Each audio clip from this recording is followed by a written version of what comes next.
and irrevocable, unlike a presidential conditional pardon. Alleged present transgression of a grantee are immaterial and do not militate against the grant of amnesty. And the grant of amnesty is not automatic. The supposed grantee, the prospective grantee must apply, and there is a rigorous process which would validate his application. Once the application is granted, there is a presumption of regularity and compliance with the requirements for amnesty. That should apply to Senator Trillanes and the other members of this class or group which were granted amnesty. Moreover, an amnesty is given to a class of persons, not to an individual. So you cannot just select one from the class and revoke the amnesty in his favor. So we believe very strongly that the reported revocation has no legal and factual basis and cannot be the grant to Senator Trillanes is irrevocable.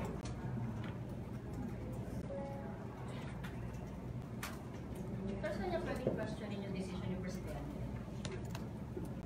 Well, he can go to a competent court to resolve this, or he can go to Congress, because Congress is a partner in the grant of amnesty. It is not a unilateral declaration of the President. It needs an absolute majority of all members of Congress, and not a single member of Congress, whether a senator or a congressman, has conformed to this reported revocation. Sir, how do you describe this arbitrary action of President Duterte? You have just described it. It's arbitrary.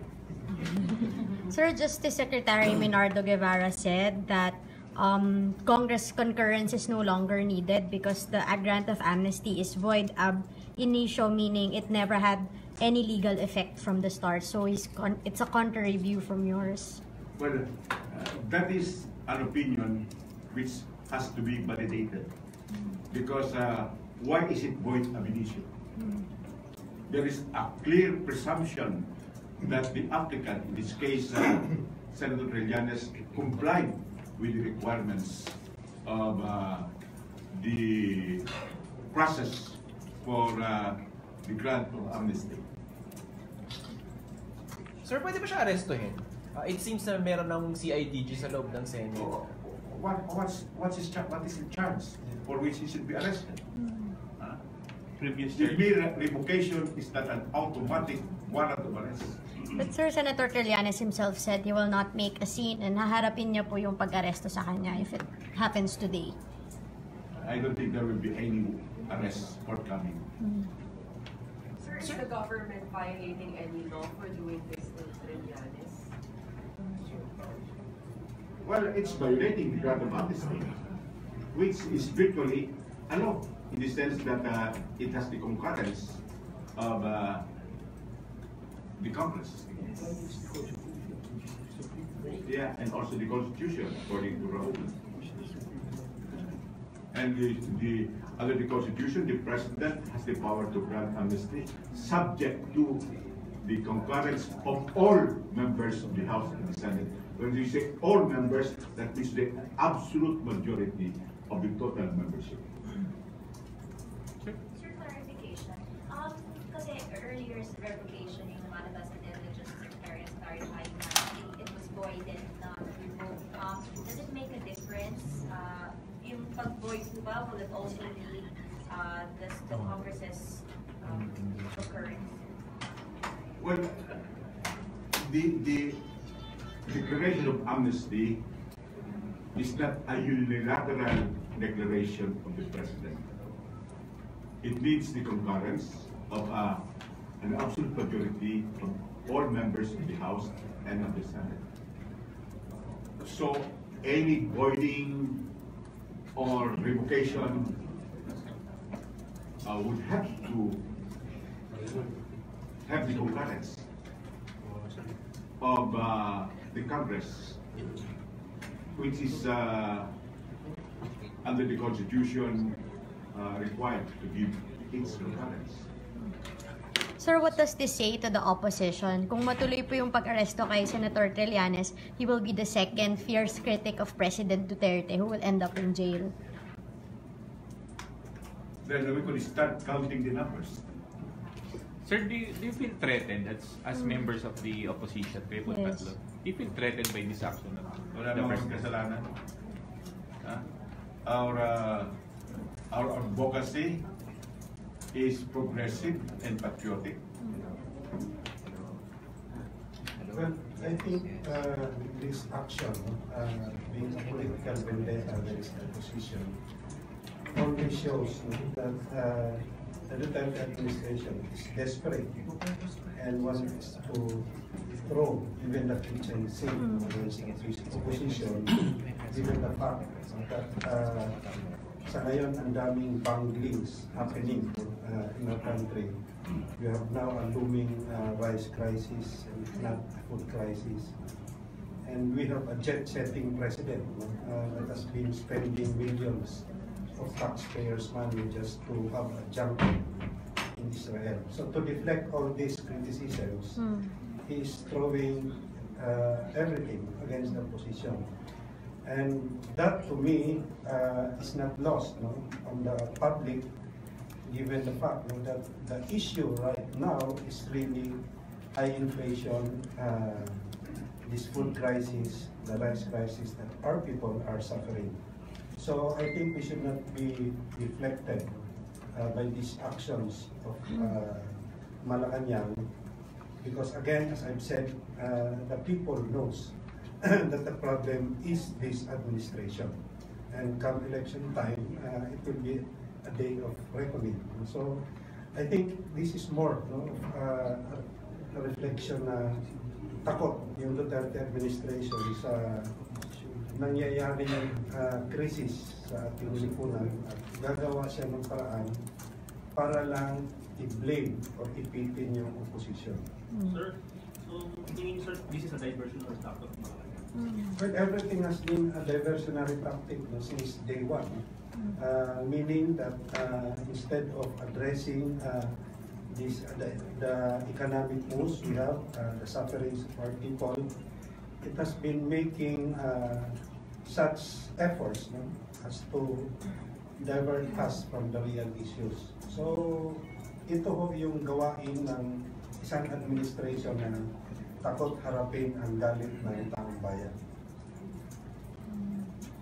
Sir, ano pwedeng gawin ng Congress? May pwede bang gawin ng Congress to support the Senator?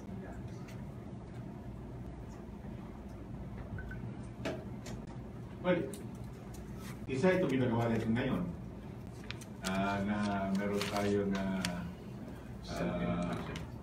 media forum where we give our opinion against the reported revocation or voiding. Another most probably is for members of the House to file a resolution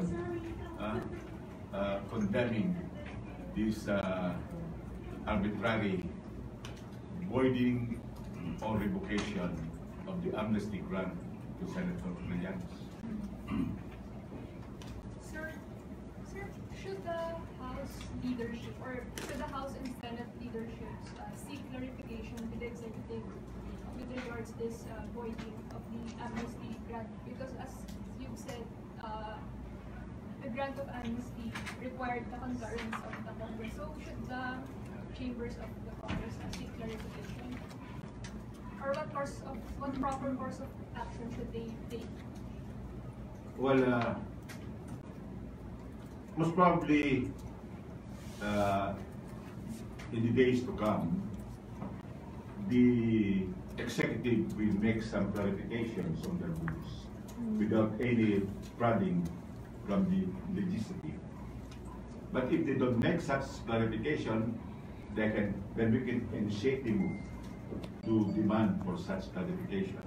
Sir, but do you have any fears that the House will not act to oppose the revocation of the amnesty? We understand that the Speaker po yung minutiny po ni Senator Trillanes and ni Congressman Alejano. Do you think this would affect how the House leadership will handle the situation? Well, we don't act because of fear. We act because of commitment. And we are committed to challenge the validity of that voting or revocation made by the President. Sir, since you mentioned na this an arbitrary action of the President, na apparent an arrogation of a congressional authority given to then President Aquino, do you think this may constitute an impeachable offense? Well, we are in the process of impeaching 7 justices. And I hope you have already been informed that by a vote of 21-0, the Committee of Justice sustained that the impeachment complaints are sufficient in form. And we don't intend to have another impeachment case very soon to make the Committee of Justice tackle another overriding issue. But we will wait until there is a need for it, and there is still a 1-year ban. Because the Alejano complaint has been dismissed, but it was referred to the Committee on Justice less than a year ago. So we are still prohibited by that 1-year ban. Sir, since you already mentioned the impeachment complaints, Congressman Villarin, the committee did not allow you to become a complainant, sir. Your comments are on the decision. There was, you tried to appeal earlier, and Congressman Lagman also tried to convince them otherwise. Well, it's an unfortunate development considering the fact that publicly they have been moving for the impeachment of these 8, and although now 7 justices. And also considering the fact that these are just mere procedures that can, and it should not remove the fact that any member of the House through his manifestation can still become a complainant. So, but again, I respect the decision of the Justice Committee.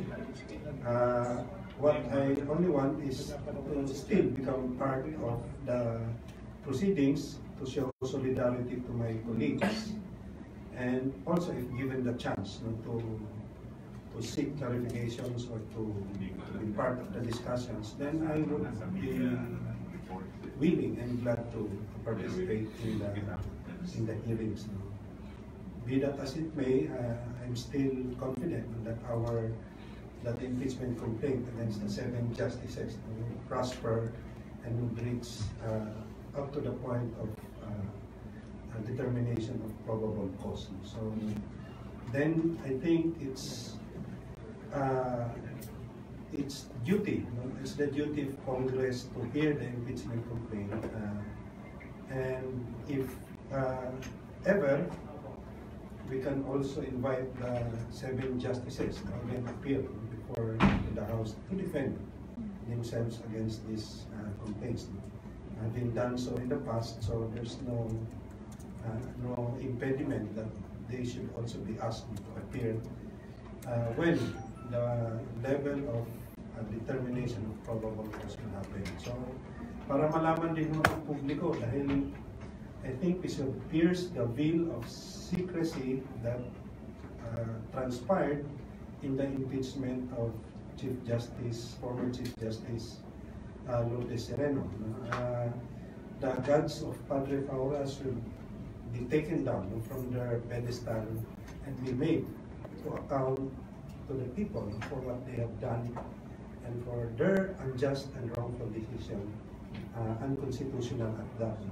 So this impeachment complaint will give our people the chance to hear what really transpired. And basically, it's a public information drive also to know the difference between a warrant to end and an impeachment, and the weight that each either of these modes should be carried based on our constitution and based on previous jurisprudence prior to this Sereno decision. So dapat ang panawagan ko sa Justice Committee ay bigyan laya ito na umabot dun sa discussion on the probable cause, and hopefully we could also hear out the 7 justices when they will appear or they will be asked to appear before the impeachment hearings.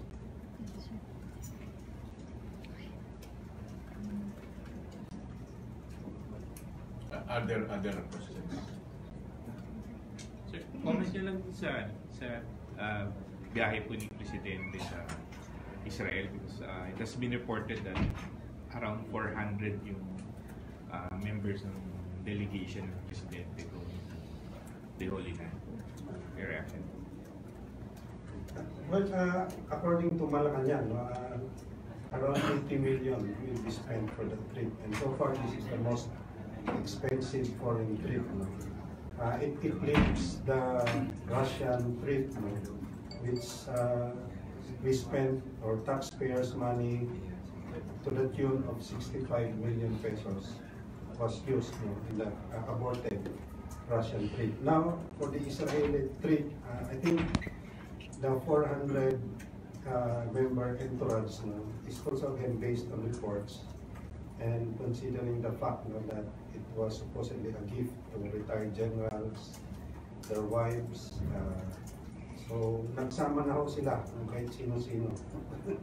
Mga hangers-on, mga friends, and of course, the question really is, ano bang objective ng Israeli trip? I think it only affirmed that it's both historic and meteoric in terms of spending. So that's the historical thing about this trip. Wala naman tayong gains dahil nga attend lang si Presidente sa isang arms show, bazaar. And of course, an oil exploration deal or agreement to be concluded with Israel. Those are just the two highlights ng trip. And other than that, yung meeting ng mga OFWs, ginagawa ko naman ng ating mga consular officials yan. I mean, you don't need a president to go around the Middle East or even other countries just to meet our overseas Filipino workers. Marami tayong mga embassies and consuls to do that job. I understand that the funding for foreign travel is sourced from the contingent fund of the President, among other funding sources. For this year, 2018, the contingent fund of the President is 13 billion. I am proposing that that should be drastically reduced. There was a time when the contingent fund was less than $1 billion, but now it has ballooned to that much. I think the Committee on Appropriations should be able to look into this and reduce the contingent fund.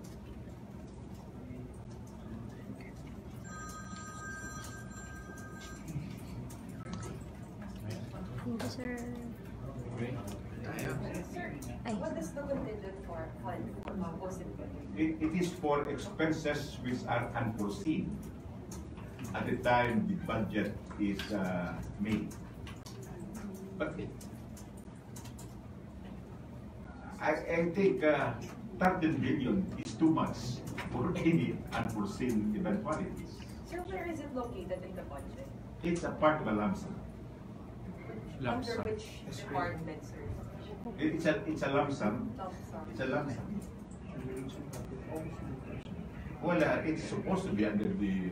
OP. It's not in the OP. It's not in the OP, but it's a lump sum, which is disposable by the office of the president, just like the calamity fund. I think it's under the special purpose fund. Special Yeah. purpose.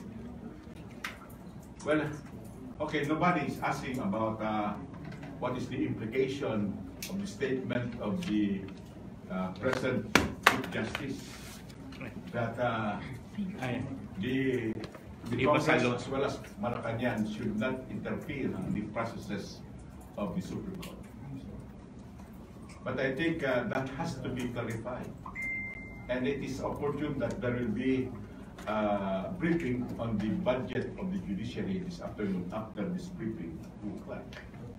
Because definitely, if that statement is not clarified, it will even refer to the impeachment cases now being heard by the Committee of Justice against 7 justices of the Supreme Court, including the new Chief Justice. The Supreme Court should not be untouchable.